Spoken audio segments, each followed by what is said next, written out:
especially in, they should make definite choices in harmony with their faith.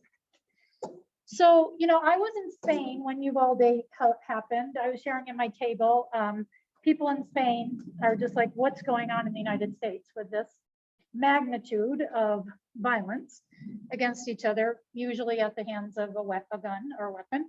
Not saying that there's not violence in other countries, but there is something going on in the United States with guns, with the level of violence that we're seeing. But this rule, I mean, I feel like I am spinning in circles. I'm like, Ukraine, gun violence, Roe v. Wade, da da da da da. I mean, it's just like we are constantly having to live this rule on so many different levels to be an active citizen as we're called to do. So I asked Mary, do you want to come on over? So Mary Grove is with the local Moms Demand Action Against Gun Violence. So she was going to talk to us a little bit about what they're doing. Oh wait, can I ask one person to share before I ask you to share? No, Pat wanted to share a story first to kind of kick us off with this talk. But then Mary's just going to kind of share with us what's going on with their group, what initiatives are happening in legislation and things like that at this time. And I knew Mary a little while ago because she was Quinn's 7th grade English teacher also. So Quinn is my son. So thank you. So Pat's going to share a quick story and then he'll turn it over. So, you know, I was supposed to be in charge today. And I said, Bridget, what did I do? And she says, I'll do it. So, really? She's just so used to doing information. But the idea came up with what's going on and what even passed recently, I think, or going through the Congress with gun safety and so forth like that. I'm a victim of gun violence. When I was 19 years old, I was here at college and decided to go visit my brother Alan down in Phoenix for a weekend and go to the state fair and have some fun. And Alan, my oldest brother, long hair, hippie guy, goes out for to party, and he'll have a pitcher of water at his table. He never drinks, but just fun guy. His friend John was with him, another long hair, hippie guy. You know, this is back in the 70s, late 70s, early 80s. And, but, you know, he would do marijuana and this and that, you know, but not too heavy. They'd play guitar, just group, whatever. And on all my life, you know, I'm thinking, you know, because you kind of think those things when you're a kid, you know, if someone ever broke in, man, I get a bat, bash the guy in the head, man, I'd do the rescue. And you think all those things. But it was, I don't know what time. We got back from the Arizona State Fair. Went to sleep. I'm sleeping right in front of the front door. My brother's bed is right next to the front door, and then the other guy's bed's down around the L. The kitchen is kind of in the middle of the L. And someone knocks on the door at 2 o'clock in the morning. I don't know. And my brother opens the door, and immediately 2 guys come in, and a guy I just remember the barrel being about this long, and points it at my brother's head and says, "Where's the drugs? Where's the drugs?" And that's just you breathe different. I was like, just through my nose, just like panicking. Starts to threaten us, starts to tie my brother, and I'm gonna do this to you. I'll count to 3 if you don't tell me where they are. I then at this time, Hail Mary, full of grace, Lord with you, blessed are you among women, blessed is Jesus, over and over and over. I'm gonna die.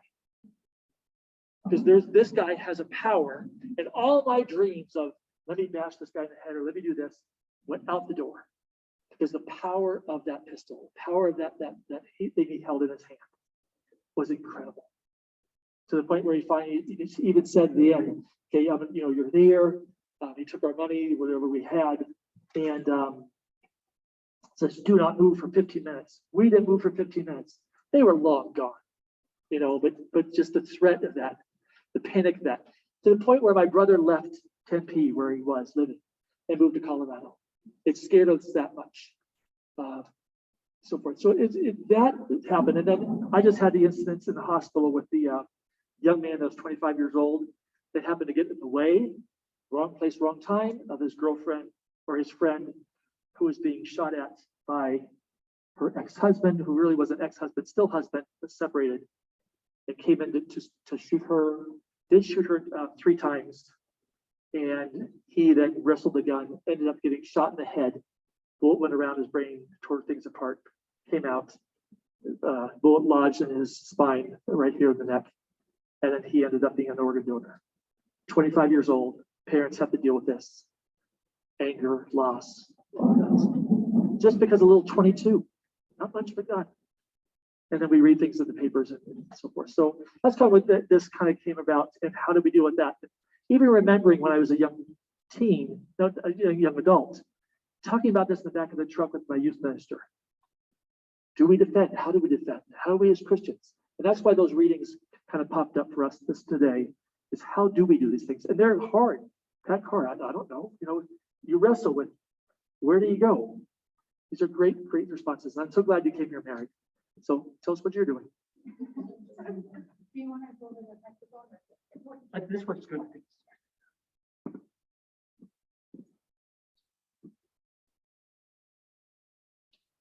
As long as you keep it close to your chin. Just hold it close. Just hold close to your chin. Can you hear me? Okay, great. And thank you very much, Father Pat, for sharing your story with us. I know people don't often think that they're gun violence survivors, but if you've witnessed an act of gun violence, or someone you love has been affected by it, you are a survivor. So, and it's important to share the stories. Part of Moms Demand Action and Every Town for Gun Safety, there is a survivors network, and we realize that it affects you, and it affects you for a long time. There's a ripple effect. There's sometimes PTSD that comes with this. So I just didn't want to forget. I brought 3 different handouts for you now. Just a lot of this information, of course, you can find online, but this is tells about our survivors network. And I have another little card that tells about our Be Smart campaign, which is a secure storage campaign, because where do all these guns come from, and how come people that shouldn't have them have them? So can I take this off right now? And I also brought you a handout that talks about Moms Demand Action, our national organization, and on the back it tells more about our state chapter and our local groups, so that you can take those, and I can give Bridget some information that she can pass on to those that are watching this online. And okay, so as Bridget said, my name is Mary Grove, and by profession, I'm a teacher. I'm a retired teacher now, and I've lived in Flagstaff for about 20 years. So as a teacher, like many of you, I'm concerned with school shootings, and I've been a volunteer with Moms Demand Action since 2016 after the Pulse nightclub shooting. I just thought, this is happening too much. I have to get more involved. And I'm currently the group lead for Flagstaff. Outreach to faith communities is important, and our local group has done some outreach, but thank you for reaching out to us. Before I talked to Bridget, I really had a lack of knowledge about the Franciscans, but I was happy to learn from the Franciscan Action Network website that peacemaking is one of your primary values, and building peace in your personal lives and society, including gun violence prevention. Sometimes, even though I'm a teacher, sometimes I forget to tell people what I'm going to talk about. And so I just wanted to make sure that I did that. So I'm going to tell you a little bit about how Moms Demand Action got started. And I want to introduce you to our Arizona chapter and our Flagstaff local group. I also want to maybe have a discussion about the Bipartisan Safer Communities Act, which I think we're all excited about. Although It doesn't do everything, it's a start. And after 26 years of inaction, we've now got the federal government taking some action. I also want to, you can stop me at any time with, raise your hand if you have questions. And finally, I wanted to add with ideas from you about going forward. How might you use this information that I'm going to share with you, or other ideas that you have about going forward with this? Okay. So Moms Demand Action for Gun Sense in America is a grassroots, nonpartisan movement of Americans for public safety measures that can protect people from gun violence and keep our families safe. It was started in 2012 by Shannon Watts after the murder of children and teachers at Sandy Hook Elementary School in Newtown, Connecticut. She started discussing with friends what they can do. She started discussing through Facebook with all her own contacts. But now there are chapters in every state and the District of Columbia. How many of you had heard about Moms Demand Action before? Okay, so a few of you, okay. So along with Mayors Against Illegal Guns, Students Demand Action, which started to become into being after Parkland, and the Everytown Survivor Network, we're all part of Everytown for Gun Safety, and there's 800 million supporters. Okay, that means they support in some way. Maybe they make a contribution, maybe they write letters or lead groups. And who are we? Okay, I see that your group is composed of both men and women, and we are too. We're called Moms Demand Action because at that time, before Shannon Watts got started, there was also Moms Against Drunk Drivers. It was very effective. So that's how we started out too with moms. They're survivors, mayors, law enforcement officers, faith leaders, educators, students, gun owners and non-gun owners, local businesses, doctors, and more. And why do we do this? Because 110 Americans die each day from gun violence, and hundreds more are wounded, physically wounded, mentally wounded. Think about the trauma that those children, that survivors of the Texas shooting will have to bear with. And gun violence is the leading cause. It recently took over as the leading cause of death for American children and teens. Okay. So I've told you a little bit about moms, and this handout will tell you a little bit more, but the things we advocate are based on evidence-based policies to keep our communities and families safe. And there are four main things which have a lot of parts, but we don't want to take away people's guns. Some of us do.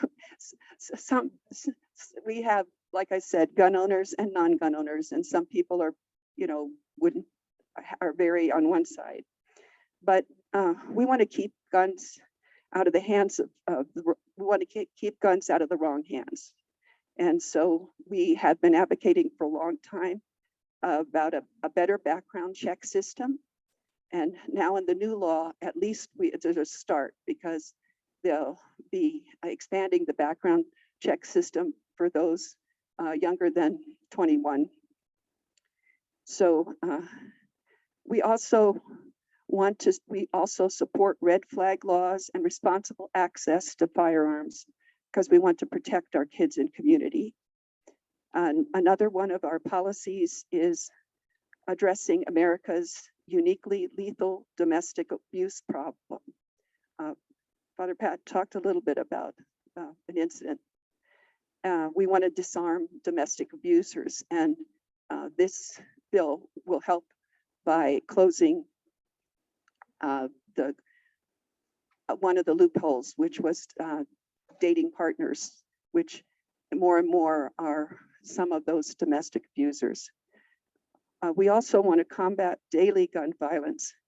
We realize that school shootings get a lot of news. They're in the news a lot, but every day there are other gun. Not accidents. There are other murders by gun or unintentional shootings. You know, a child finds an unsecured gun in their home, and they're playing. They've seen a lot of stuff on television, and so they pointed at their friend, and it's loaded. So, and they're also firearms suicide. So those are the main things, and they incorporate. There's a lot of gun violence prevention is really many faceted.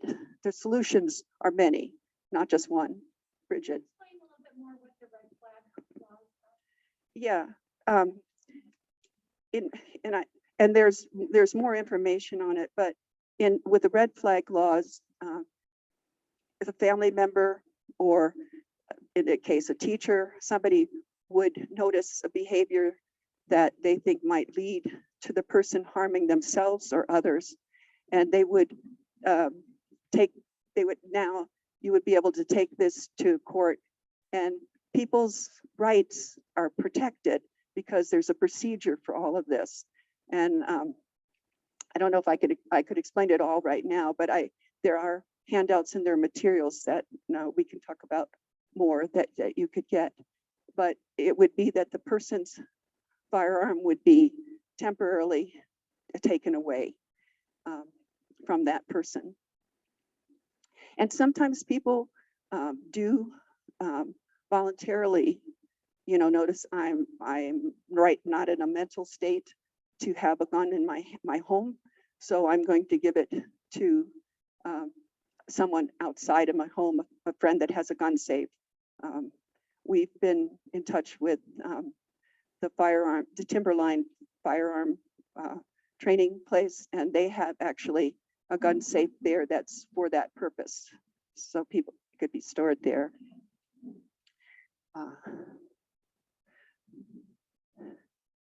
Thanks, Bridget. I hope that answered it a little bit. Did everybody understand a little bit? And the red flag laws, they're also called extreme risk protection orders. So it's a kind of a legal way of, in our laws, try to protect the rights of the people that are under them, that would protect those person's rights, but also try to get to a situation before it becomes extreme and that gun is used to harm others or themselves. Okay, let's see. So I also wanted to introduce you to our Flagstaff chapter and our Flagstaff local group and our Arizona chapter. And gun violence prevention is important in Arizona because Arizona actually ranks in the bottom 43rd for gun law strength. There are very few gun laws, and that's one thing that we have been working towards with our by trying to keep the gun laws from expanding in our state and trying to introduce gun laws that would be common sense and for the safety of our community. Each year in Arizona, 1,155 people die by guns, and 69% of the gun deaths are by firearm suicide. Gun violence not only costs people's lives, but it also costs $7.6 billion a year in our state, and 263.2 million is paid by our taxpayers. So in Arizona, as in the other 50 states and the District of Columbia, you have a leadership team which supports coordinated statewide work. And there are groups in Tucson, Phoenix, and Flagstaff. So Flagstaff has had a group since about 2017. And I think the people in Tucson also were kind of got involved after Gabby Gibbard got shot. So our focus is on legislative work, the 2022 elections, because if we can't, we need to find legislators that will be, have gun safety in mind when they write laws or when they vote on laws. And then we also have the Be Smart campaign, which is our safe storage campaign. And that we've introduced into some school districts. In Phoenix Unified School District, they now send home information to they had a school board adopted a resolution to send home information to parents of all the children about safe storage. And that's something that we've been working on in Flagstaff too. And we're also involved with partnership engagement. We want to be involved with other people in other groups that are concerned with gun violence prevention. So on our state level, this past legislative, how many people actively follow the state and the different laws that are introduced or try to do some actions? Okay, what kind of actions do you take? Do you write letters to the editor, or do you use request to speak, or different? I'm seeing some shaking hands. Okay. Okay. So so our group has there were 10 bills that are introduced that would have weakened the gun safety in Arizona, and we were able to stop all of these. Unfortunately, these same bills get introduced year after year. Some of these bills were like concealed carry in public places, loaded weapons in school parking lots, reducing the age of a person to have a concealed weapon permit to 18, allowing property owners to use deadly force to prevent criminal damage to their property. So these are examples of some of the bills that we and others that were able to stop through things that you're saying. And like other ways that we did once a year, we have an advocacy day at the state capitol, and we meet with our legislators. We usually bring them some information about a bill that we've been working on. For the past 3 years, we were trying to get something done on domestic violence abuse and keeping guns out of the hands of domestic abusers. But unfortunately, even though this year there were 15 gun bills that we thought were common sense and would have been helpful in preventing gun deaths, none of them were heard in committee, so that they never got forward for a vote. And so that's why our elections in 2022 are going to be important. And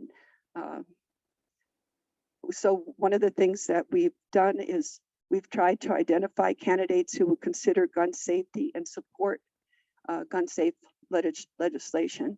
And we do that through our gun sense candidate distinction. So we identify them through a questionnaire, and then we try to support them with actions, so that there'll be a website that you can go to if you're interested in that particular part, to look for a gun sense candidate.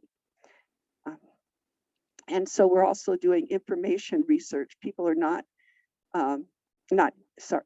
voter information outreach.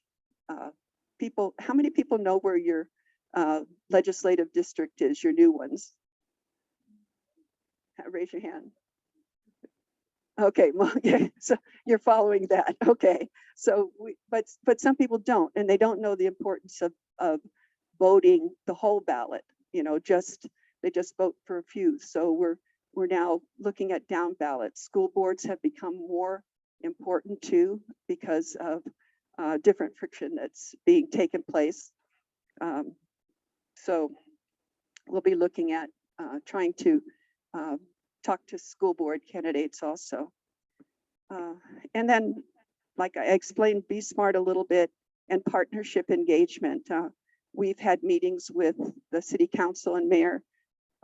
We have a couple events that we have in town, like our Wear Orange event, which happened on Gun Violence Awareness Day, which was, I think, June 3rd this year, the first Friday of the month of June. Did anyone attend it? Was anybody there? Sorry. You wear orange. Great. Okay. So there's a whole story about me wearing orange, right? We'll get into that at another time, maybe. But we also try to connect with groups to have forums with them too.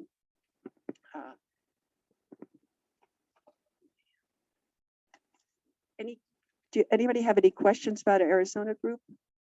I mean, our Flagstaff group? So the meetings, I know I get phone calls and I'm like, are you guys, I know COVID, I kind of dropped off and I haven't got back to school yet. But is it monthly and how do you you just talk a little bit about the schedule and how you're meeting? Okay, our Flagstaff group has been meeting on the first Thursday of the month. And now we're having some in-person meetings at the library, the main library or the East Library. This one is coming up on the 7th of the month at 6 o'clock. And we're not quite as, if anybody's really adept at computer stuff, we haven't figured out how to do both, how to do a hybrid meeting. But so we did start back up with in-person meetings. We have had Zoom meetings all during the pandemic. And one thing we realized that since the main groups, Arizona is a big state and there's a lot of rural Arizona too. So we've started to have more statewide Zoom meetings. So there'll be, if you want to learn more about Moms Demand Action and the work that we do, there will be a Zoom meeting that same week on Tuesday, the 5th at 6 p.m.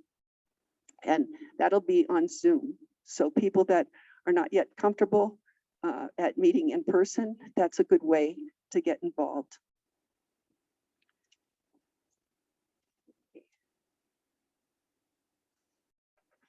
Great. Thanks, Bridget, for the questions. Any other questions? And how am I doing with time, Father? Okay. Oh, okay. And I do have a handout too on the back of the one. It will talk about the Arizona chapter and also give you some other websites that you can use to get in touch. Okay. Yes. I don't know if this is pertinent to your group, but if a person has a weapon that they do not want to have in their home and they want to get rid of it and they want that weapon destroyed so that no one else can get it, can use it, how do you go about that? That's been a problem because I think there is a state law against destroying a weapon. So, Okay, so I've thought about burying it. actually, there are some groups that turn weapons into agricultural things, like you're talking about weapons into plowshares. But I can find out more. But and I can ask the police department too about that, because I know there should be a place where you can drop off and just destroy them if you want them destroyed. But let me get back to you on that. Okay. At the end also is Father, at the end is in California, they actually built a statue of St. Francis. Got 2,000 guns going down. I'll show you when she's done. I'll show you what they did. okay, that would be great. Okay, and I like I said, I don't know everything, but I know that there have been people that have asked about that that same question. Yeah, that same question. But I think in Arizona you're not allowed to destroy the gun. And is there any discussion about buyback? I know in Australia, there was a very successful program of buying back salt weapons to get them off the street and out of people's hands and out of circulation. Is there any kind of discussion that you are aware of in that? I know people have brought that up, but I don't think that that has gone forward either because of different state laws. But I think one of the things that Moms is trying to do is also to change this gun culture. And part of that is if people talk about these ideas and they bring them up, they contact their legislature and say, hey, this is what I'd like to do. They should be able to help you with that. It says, the Arizona Supreme Court ruled the city of Tucson to no longer destroy firearms that have been confiscated by police or turned in by citizens. So, at least in Tucson, they did not. Okay. And that's probably then because of a state law, and the state laws right now take precedence over what the community wants. So, okay. Thanks for your support. Okay. Good question. Okay. So the next part that I just wanted to have a discussion about the Bipartisan Safer Communities Act. I think everybody probably knows that it was passed by both the Senate and the House, and it was signed by President Biden. And it's the first gun safety legislation in 26 years. I was pleased that when I looked on the FAN director of advocacy, Sister Maria Orlandini, she said, I don't know what your reaction to the law is and whether you know very much about it. How many people have been following this and know the main parts of it? Okay. So let me just tell you briefly what's in the main part of it, and then let's see, I'll read you what she said and see what you'd agree. Did the law go far enough? What do you think of it? So what's in the bill? I mentioned a couple of the things already. Supporting state extreme risk or red flag laws. And part of it is that there are either 17 or 19 states that already have them. So they will get some funding to continue. And if Arizona would adopt one of these ERPA laws, then we would get funding too. So if you have them or if you don't have them, you can still get it if you do have one that follows their guidelines as far as what the law should contain. Also, they addressed one of the points is disarming domestic abusers by addressing the dating partner loophole. There's some stipulation on that. I think that the guns can only be kept from them for 5 years. And if they do things correctly, it's not a forever thing yet. But they've also enhanced the background checks for buyers under the age of 21. They're mainly by giving a longer waiting period or a 3-day waiting period so that they can look into other ways like police records and reports and things like that to see if the person had anything that would show that they wouldn't be a good candidate to be a gun owner. But if you go into the details of that law, it's very careful not to overstep that. Like, for example, if a person had, I think, voluntarily been instituted in a mental for their own safekeeping, they wouldn't disclose all that information, but it might be a sign that for this time, maybe this is not a good risk. And they wouldn't be opening up any sealed information about someone, but it would be reports that, might be, they'd be able to find different ways. And if they needed more time to examine it, this was expanded so that the waiting period could go up to 10 days. They're also clarifying who must run a background check. So for example, Pima County and other counties in Arizona have been concerned about the gun shows that operate. And if you have both licensed and you have unlicensed people there, so the unlicensed sellers don't have to do background checks. So they're clarifying who must, if you sell a certain amount of guns, and you're selling them for profit, you're evidently not, somebody who has their uncle's gun and just, one gun that they're selling. So that's clarified. Also cracking down on gun trafficking, which is a very important thing because guns, people say, well, okay, New York has great gun laws, and how come the cities have such gun violence? And part of that is because guns are trafficked and brought in. So there are different ways that they're doing that. Funding community violence intervention programs is another part of this not law or act. Investing in mental health services and access, and funding school safety resources. So I don't know how, Sister Maria Orlandini said, while it's a good start, the bill falls far short of what is needed to stem the tide of gun violence, deaths, and injuries.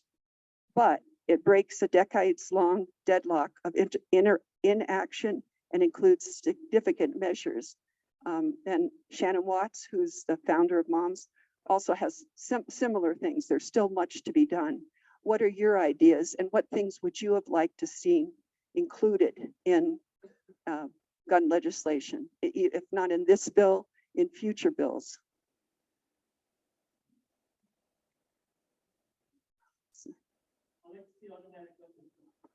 Okay. How many? Pardon? All assault weapons. Okay. Any other? Oh.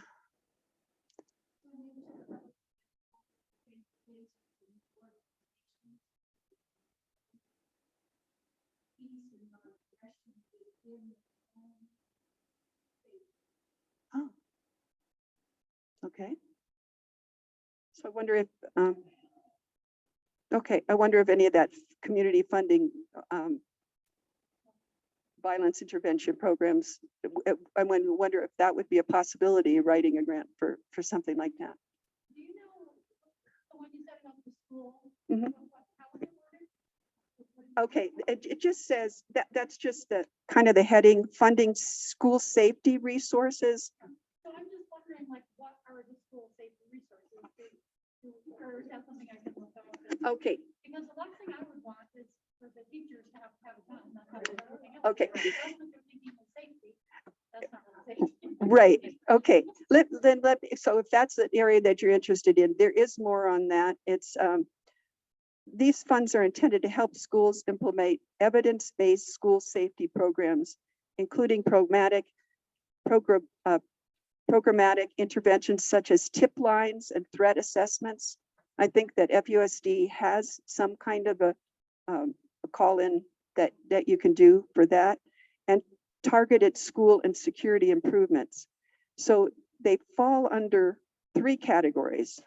One is education and behavioral change. So, for example, bullying prevention programs, school counseling and mentoring would be 2 examples under that. Programs to promote a healthy lifestyle, and see, school-based mental health services. So those are some things that would be under education and behavioral. And then the other part is security enhancements, training school personnel and students on ways to prevent student violence. So that's a possibility. That's not arming teachers, it's training them to recognize some problems and helping them with that. Development and operation of anonymous reporting systems. We talked about that, including mobile telephone applications, hotlines, and internet websites. and development and operation of school threat assessment intervention teams that may include coordination with law enforcement agencies and school personnel. I don't know what exactly that would entail, but maybe, you know, Flagstaff had a team, and there were certain teachers in the school that were part of that. Specialized training for school officials in responding to mental health crisis. We expect our teachers to be everything, but yeah.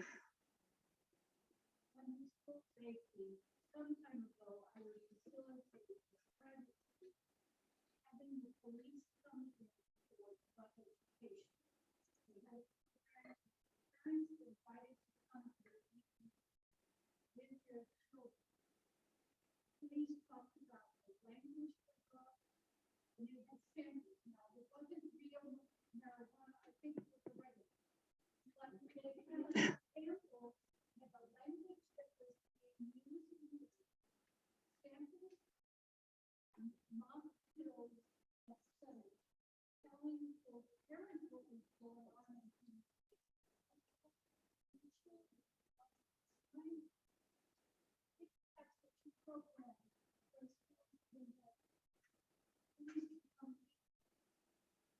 Simple thing like see a gun, what do you do or not do? How to not take it. And like one reason why I think they're leaving a lot of these things up to communities is because in one community, it might, one community, a police officer is someone that is respected and also the children aren't fearful of. But in another community, maybe there had been kind of bad relations or experiences. And so seeing a police officer is going to appear as a threat. So I think it's good that communities are involved in coming up with some of these solutions themselves and what would be right for their community. Some good ideas, though, that the other part of that in education, behavioral change, security enhancements, and crisis mitigation.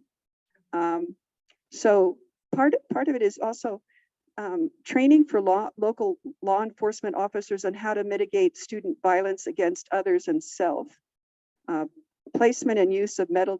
So some of this would fall under the categories of hardening the schools. We don't want our schools to be like prisons, but somebody asked, how could this be accepted by some of the gun violence prevention people that, but we have to make some compromises and also have to see across the board. But something like, wouldn't like to see metal detectors, but locks, lighting, and other deterrent measures. Like one of our moms, the first meeting I had with the school board person was, she was concerned because of, maybe the vegetation on the school ground. She thought people could come in that way. So we met with the, come in secretly that way or be hiding there. So we met with one of the Flagstaff school board members to talk about this and other things that concerned about school safety. So how much involvement does this group have with the Catholic school here? None. Is it? I was going to say, is it impossible? Impossible. Is it possible to, come up with an idea, and because you're in favor of it, would it, give support to that idea, credibility? That's a good question. I mean, that's something we should explore. I think it's sort of Yeah, absolutely. what the discussion on ourselves and what it is. Yeah. Because like what I was talking about in the beginning about the Be Smart program and secure storage, like if like Phoenix Union School District adopted that. And so they adopted that as a policy to get that information to the parents, because a lot of these guns are coming from the homes. Parents don't necessarily realize maybe in their day, they kept the gun up against the wall, or their grandparents, when they were raised, you didn't have to keep things locked up. But now kids come over to your house. You don't just have your kids in your house. Your kids go other places.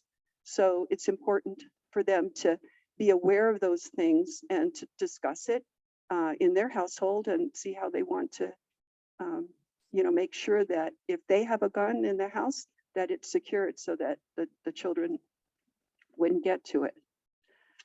Okay. But I forget where it was, but there was this room was used for a community by the police chaplain and other NAU campus police came, and there were several other people that came to talk to church groups about, being security conscious and then that. So, yeah, but I know the feeling.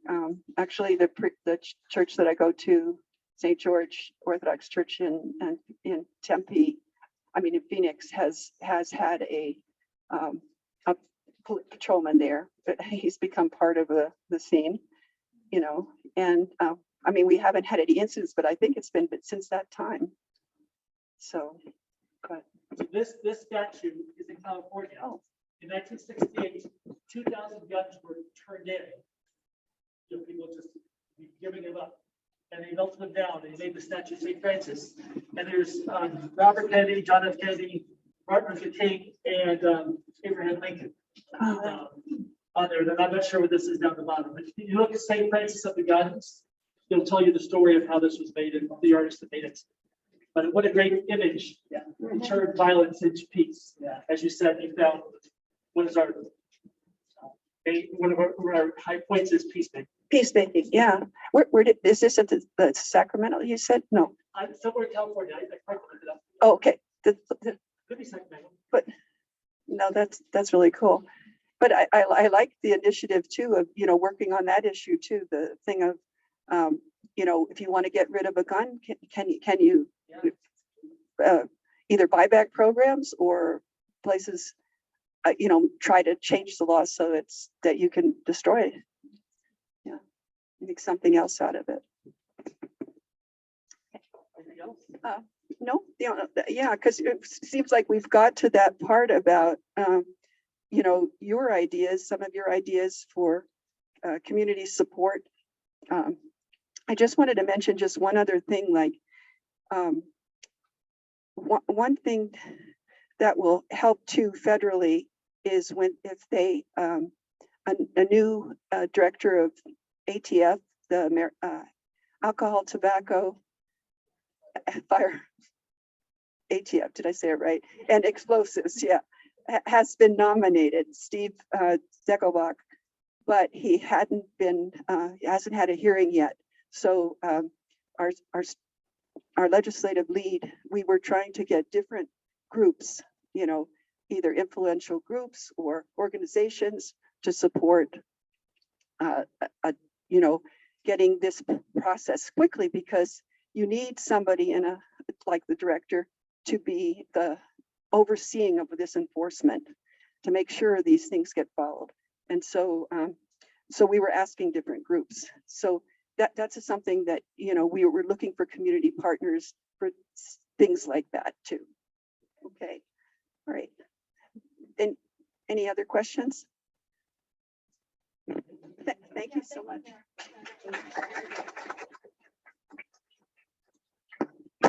So I just wanted you to know that there's a paper that has Senator Sinema's and Senator Mark Kelly's contact information.